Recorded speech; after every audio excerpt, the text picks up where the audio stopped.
I always say it was not that I had a wonderful mind or I was very bright, but somehow or other I had the gift to care.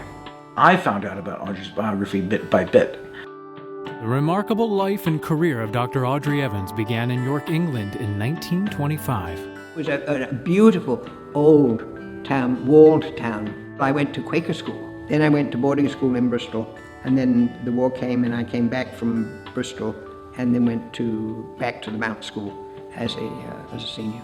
After fighting tuberculosis, she eventually made up for lost education time and went on to the Royal College in Edinburgh, Scotland for medical school and a residency at the Royal Infirmary. No, I had 3 jobs in the Royal Infirmary. My first house officer job was on the surgical ward, and all the wards were double, so one side was male and one side was female, and you had 2 residents. But in those days it was actually quite tough to become a doctor, particularly if you were a girl. Just after the war, I was alone. I was the only woman. I wasn't allowed to be in the residency anymore, and I had to go and live above one of the medical wards. Mostly, I could really laugh. I thought, guys, you are so, kids, a bunch of kids. And then I thought it would be fun to go to America. So I applied for a Fulbright, went to Boston, and first job I did was at Beverly Hospital. So I did 6 months at the Beverly Hospital. I wanted to do pediatrics. Then you find out that she is a remarkable physician of note. Audrey worked with the renowned Dr. Sidney Farber and fellow colleagues, all working to treat children with cancer. He was a very caring man. I tended to be running his inpatient unit. She worked closely with Giulio D'Angio, the radiation oncologist at Boston Children's Hospital. And Dan was in oncology and tells you the story. In about 1954, I would think. That the first time he met Dr. Evans, she was sitting at his desk. Going through my mail. Sets the tone. There she is. Well, I went down to see him in his office. I said, oh, hello. I was looking through his mail. And we developed a very close working relationship.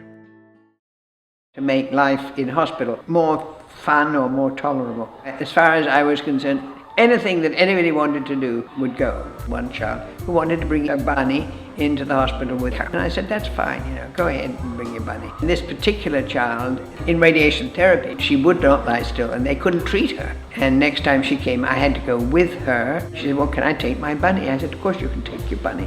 So Audrey and the child and the bunny in the cage.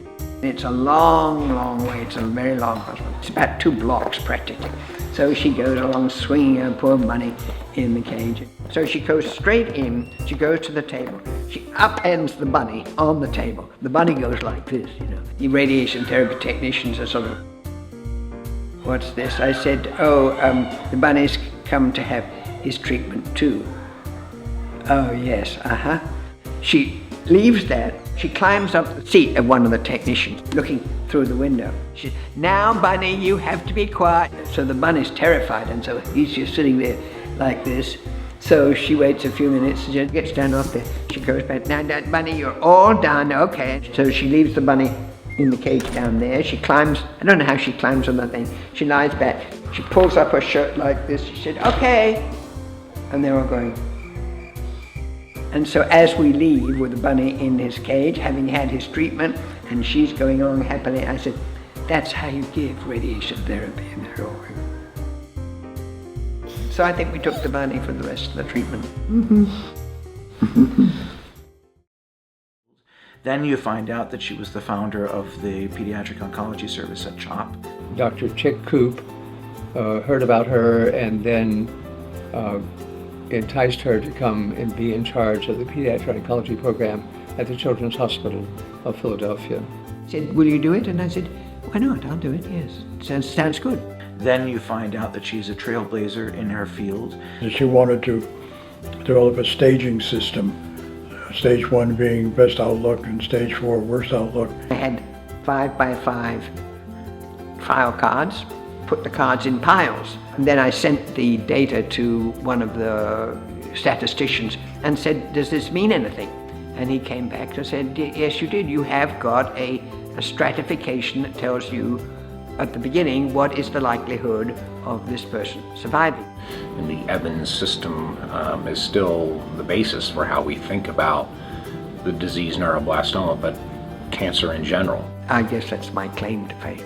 Audrey's impact on neuroblastoma has been dramatic, where the cure rates are in the high 80-90% range now. And the same is true with Wilms tumors. Then you find out that she was the founder of Ronald McDonald House. Audrey's, some might say, biggest contribution was the opening of the McDonald houses and the explosion of them across the world. In 1974, Philadelphia Eagles general manager Jim Murray came to Audrey with a gift. The same year that I became a fellow at the Children's Hospital of Philadelphia. What she wanted was a house where people could stay. In West Philadelphia near the hospital, because at the old hospital, the men went to the armed forces place where they could stay, and the women went to the YWCA. On October 15, 1974, the very first Ronald McDonald House opened right here in Philadelphia, ensuring families would have a place to stay while their children were being treated for cancer. We give them a place to relax, and just speaking and sharing their experiences with other families.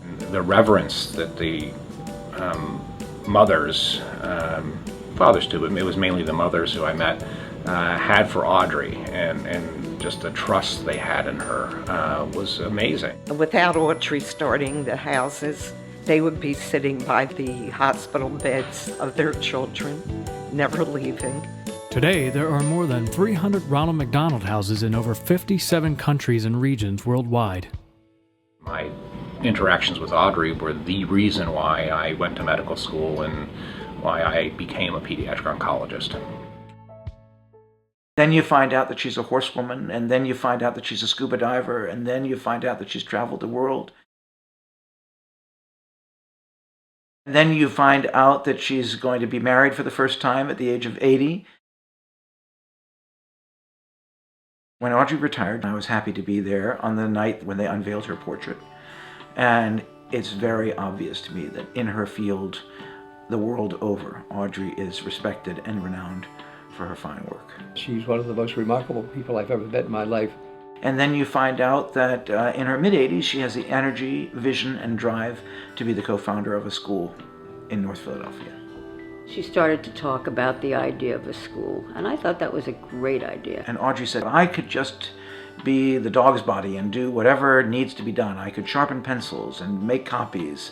And I laughed and I said, Audrey, you have many gifts, but just doing the office work is not one of them. You are a leader and a natural leader, and you have gifts of leadership, and we will need those gifts. Sean Mullen introduced me to her, and I learned about her recent retirement. Audrey was with us almost every day to visit for lunch, or to help us pack lunch, or to help with the camp. When the summer term was over, the school was literally closed, so we thought, well, you must be able to get in. So Audrey looked at me and she said, you know, we must open these gates permanently for kids in the neighborhood. I think it was a very logical next step and a wonderful way to refocus her energy. So it made perfect sense, serving a population that may not otherwise have much, if any, educational opportunity, and then within that, holding them to a very high standard and making sure that it is the best it can be. Typical Audrey. Audrey sometimes asks me if it's naive of her to believe that we can accomplish the work that we've set out to accomplish at St. James School, if we can raise the kind of money that we need to raise, if we can make the kind of changes in the lives of people that we want to change, if we can see the kind of transformation that we hope will be able to help affect in the lives of our students.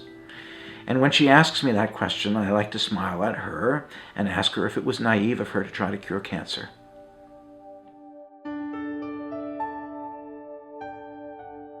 well, I've always had a strong belief in a God who watches over us and takes care of us, and it has expectations of us to do a good job in the life he gave us. After all, I'm taking care of children here, and I was taking care of children with cancer. I had been fortunate. I had a very good, very extravagant education. And I know what education does for you. These kids need help too. Her legacy is alive now. This is happening now. Her energy is boundless. When she believes in something, she's committed. And the joy of working hard for a good cause is a reward in itself. Be able to focus on the school and really make that something incredibly special, I think that's been a tremendous thing to witness. She had a plan B and she plans a plan C, and so I'm curious what her decade after this is going to be. She cares about the school, she cares about the students, she cares about their families, she cares about this community, and she is a woman who cares.